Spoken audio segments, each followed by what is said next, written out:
Behemoth. Hello everyone, my name is Manuel and I work at the Behemoth. You might have seen me in some of our regular streams, but today we are launching our little series of podcasts to celebrate PAX EGX Online. We are working on a variety of videos, streams, podcasts, and challenges that will happen throughout the 9 days of PAX, so you can actually feel that you are in our booth and not just in a plain website. We have a bunch of exciting things, but the shiniest of them all is our Alien Hominid Invasion demo. Woo! It's free, and you can play it on Steam on September 12th, 13th, 18th, and 19th. Cool. To know a little bit more about that, we will be talking with Erin on this first episode. She's one of our developers and has been at the Behemoth for 10 years. Without anything else to say, the Behemoth Podcast starts now. Hiya! Very good indeed. Hey, hello everybody. Welcome to day before PAX and welcome to the Behemoth booth. We're kind of still setting up some things, but we're ready for the most important, which is the free demo of Alien Hominid Invasion. We cannot wait. And for that reason, we have Erin today with us, one of the developers of Invasion. Erin, how are you today? Excited Hi. for PAX Online? I'm very excited. PAX is looking a lot like my house this year. Yeah. So, it's very my style, but I'm excited to be here. Awesome. How are things? How's been the work for the past couple weeks to get the demo done for the people to play? So much playing with Dan and iterating and just tweaking things and second guessing and third guessing. And then I think we're in a pretty exciting spot, and I'm really excited to see how people react. Every time we get one of those long gameplay updates from Dan, a lot of things change in the game. So, of course, we're not going to spoil that much for all of you guys, but there's plenty of new things that you can go and try on this free demo that will be available very, very soon. So, before we jump into the pack stuff and demo stuff, why don't you tell us a little bit about yourself? What other games have you worked on? Besides Invasion, of course. Well, it's funny because right before we started this, I realized that this is my 10th year to the month working with the Behemoth. Yeah. So that means I've been around since Battle Block Theater and Pit People.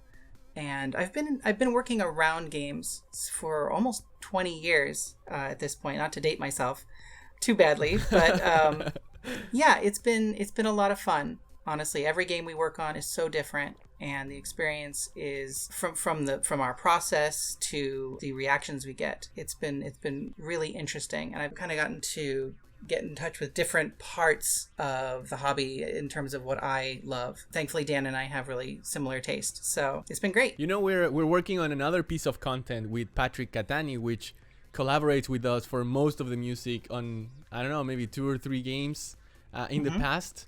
And one of the questions was, the Behemoth does different genres of games. How easy is for him as a musician or how difficult actually to change from these genres and have these different styles and in such this kind of short period of time? It's kind of hard for a musician to do that. But from this side, you're telling me as a developer, you're also going to different genres. How is that? How do you overcome that of just changing the style so much? Is it easy to do? Is it complicated? So we spend, as much time as we feel we need to get every game to the point that makes us happy to play it and makes us excited to get it to other people. By the time gotten through that process, we're really, if anything, super eager to jump into another genre because we've been playing all kinds of different games. We've been having ideas. And we've been growing and talking to each other. It's really exciting to jump into a new genre when we have the opportunity and to kind of give a new spin on a genre that we love, whether it's a platformer or a strategy game, or with Alien Hominid, going back and revisiting what kind of shooter we would make now compared to 16 years ago. Yeah, and I think that's actually very interesting because when you look at other styles of, I guess, creative creation, you always would think that when somebody finds their strengths, they're gonna stay with them. Sure. But it looks like your strengths or the strengths of the team are coming from so many different angles that this allows you to jump from one genre to the other and create different things. And at the end of the day, it feels more creative, and this is what has made the Behemoth the Behemoth at the end of the day? I think there's a couple different angles that Dan usually takes, which is, we both enjoy co-op, obviously, tons. Now that I've got a 7-year-old daughter, I'm like even more into playing games with her. I play games with my dad. It's like a whole thing. But Dan and I both also really enjoy games that reward mastery, Yeah. But a lot of the time those games, they require a lot of perseverance. And I think Dan's angle is oftentimes, how can we streamline this so that more people can enjoy it together without losing what makes it satisfying to play? Mm-hmm. And people talk about our games having an arcade feel to them, but so much of that is because I think we really try to make the kind of game that you can just walk up and play with whoever else is around. And, even Dan's art style is, it's irreverent and kind of gross sometimes, but it's also cute and it's endearing. I think what a lot of the times what happens is we take a genre and we try to make it more, we try to kind of hold on to the thing that we love about it, and then we try to make it more accessible so that other people who don't normally fall in love with those kinds of games can play them and enjoy them, and it doesn't necessarily matter, what your skill level is compared to, your brother or your boyfriend or whoever, right? Totally, yeah. And there is a cool feature that I'm actually super excited about in Invasion, and it's that you can be with your teammate basically, and both of them be playing in different difficulties. Isn't that right? Oh, that's so cool. Yeah, there's actually, customization is such an important thing in that game, because it really lets you decide the challenge. And we knew we wanted to make real hardcore, diehard Alien Hominid fans, ourselves included, happy, right?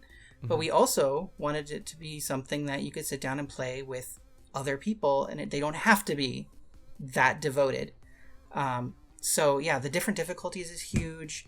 The customization is like the central element, so you can really tailor your aliens so that you can sort of shore up your weaknesses in whatever way you want.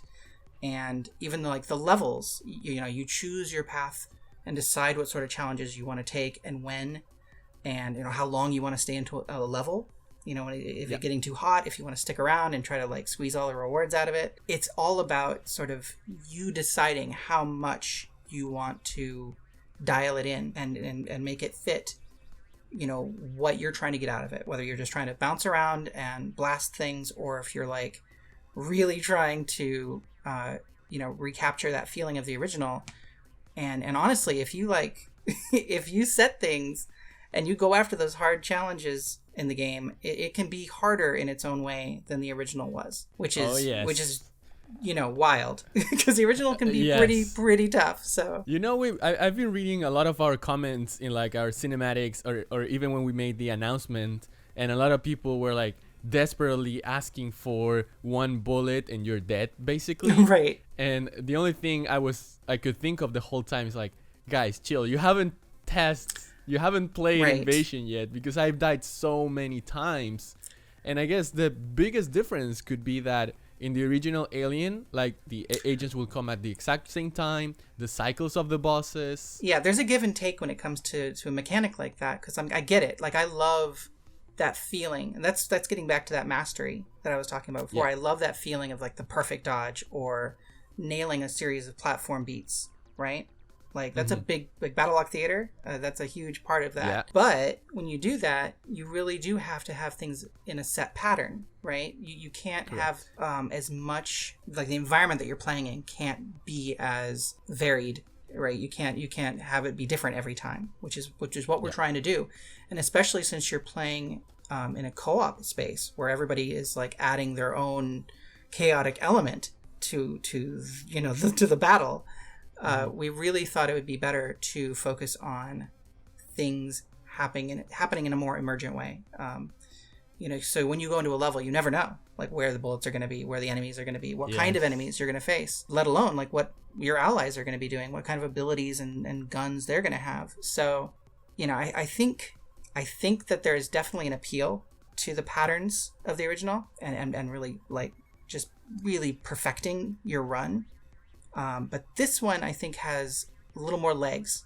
I think it's a lot more rewarding to to sort of just mess around and work on your move set and your reaction to new situations. That's something that I really like about Alien Hominid Invasion, is that you depend a lot on reaction. Sometimes you not only see something and then you're assuming the next step, but something completely different happens, and then you need to react, you need to adapt, right? Mm-hmm. And the cool thing is you have different ways to get away from things, and it just makes you think really fast. Yeah, I love just the way the alien controls is really fun. The way he interacts with the enemies and the environments, and even with each other, right? So you can like jump on each other's shoulders and flip each other around and use your abilities and that complement one another. So a lot of the time it feels like you're just like constantly like diving and digging and throwing enemies into other enemies and chucking a grenade and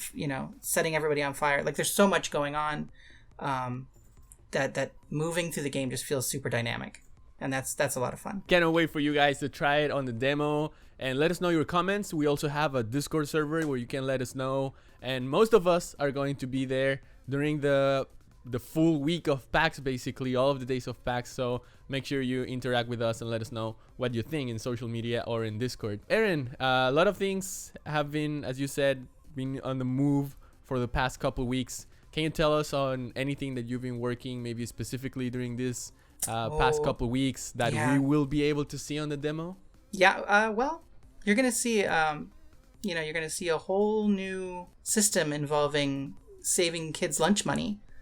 And there's like a little fun economy system going on now that really helps kind of grease the wheels in terms of upgrading your alien and really turning him into the little invader that you want him to be. So that's definitely going to be something exciting to look forward to, and I'm excited to see what people do because we're watching.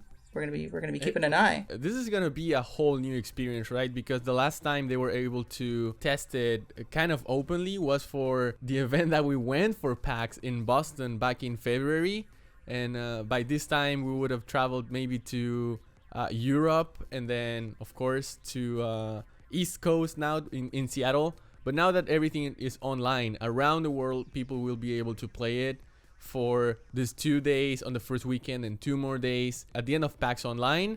So it's gonna be really cool to see not only players trying it, but also streamers and how the viewers react to it. So it's like a whole new ledger of entertainment, right? It's a much more diverse crowd, I suppose, than we normally get, which is exciting. It's really gonna be cool how streamers kind of interact with the game and try to engage with viewers as well. We're gonna be doing that throughout the week as well. So make sure you tune in to our streams at twitch.tv/thebehemoth. So you can be one of our viewers, we can be one of your streamers, but we're pretty sure that there's gonna be plenty of more streamers around. So stay around for them as well. So, Erin, do you have anything that you would like to say to those potential players this weekend why they should be trying Alien Hominid Invasion, or what can they do to be better at the game they haven't yet tried? Try playing it with somebody that wouldn't normally play this kind of game and see how it goes. And I hope you guys have a lot of fun bouncing around together, and let us know what you think. That's awesome. Thank you very much, Erin, for your time. And to everybody, see you at our virtual booth and also at the demo of Alien Hominid Invasion. Thanks, you guys. Thank you. Bye-bye. 4 thumbs up. Bye-bye. Thank you very much for tuning in to the first episode of this podcast. I hope you enjoy the same way you're going to enjoy PAX Online and the Alien Hominid Invasion demo. If you want to know more, you can join our Discord at discord.gg/thebehemoth. You can also go to thebehemoth.com, and you can find all this schedule in our latest blog in blog.thebehemoth.com. It's easy for you. Tons of content that you can consume in different ways. You can enjoy in different ways. So make sure you stay tuned and follow us on Twitter at The Behemoth. Thank you very much once again, and have a wonderful weekend.